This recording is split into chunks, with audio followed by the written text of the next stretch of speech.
La guérison, c'est la manifestation de la bonté de Dieu. La résurrection, c'est la manifestation de la miséricorde de Dieu, de la compassion de Dieu.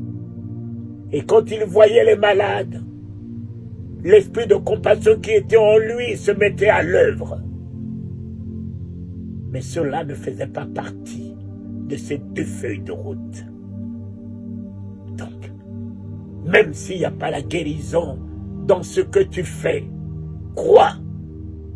Crois. Fais ce que Dieu te dit de faire. Persévère.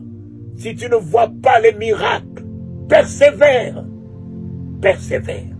Le nom de Jésus qui sort de ta bouche reste et demeure le plus grand miracle.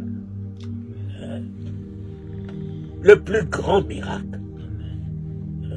L'amour de Jésus que tu partages reste et demeure le plus grand miracle. Le Saint-Esprit que tu partages, un esprit de paix, de joie avec les autres, c'est le plus grand miracle. Merci, papa. Merci.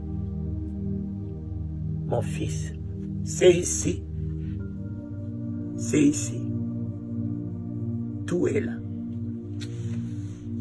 Tout est là. Cet homme, pour rentrer là-dedans, il a fait cuire ça 40 jours et 40 nuits dans le désert. Cet homme, mon cher ami, pour affronter la mort, il a passé toute la nuit dans le jardin de Gethsémane avec ça. Il n'y a pas de triomphe en dehors de nos genoux.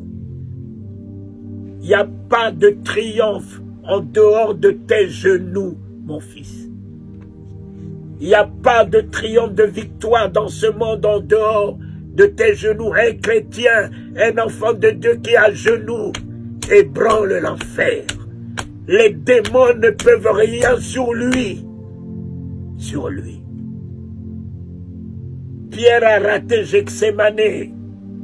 Pierre est devenu sanguinaire, coupant l'oreille et allait renier son maître devant une pauvre femme. Jésus a réussi Gethsémane. Il a affronté ses ennemis. Il a pris Judas dans les bras, le traître, le méchant, l'ennemi. Au lieu de nous détourner de nos ennemis, au lieu de ne pas leur tendre les mains, lorsque tes genoux sont par terre toute la nuit, tu as la hauteur au-dessus de leur méchanceté. Tu prends de la hauteur au-dessus de leur ingratitude. Tu prends de la hauteur au-dessus. Il a pris Judas, il l'a appelé mon frère. Mon frère. Oh Seigneur, tu as trouvé tout cela où? Il a trouvé tout ça dans le jardin de Gethsémane.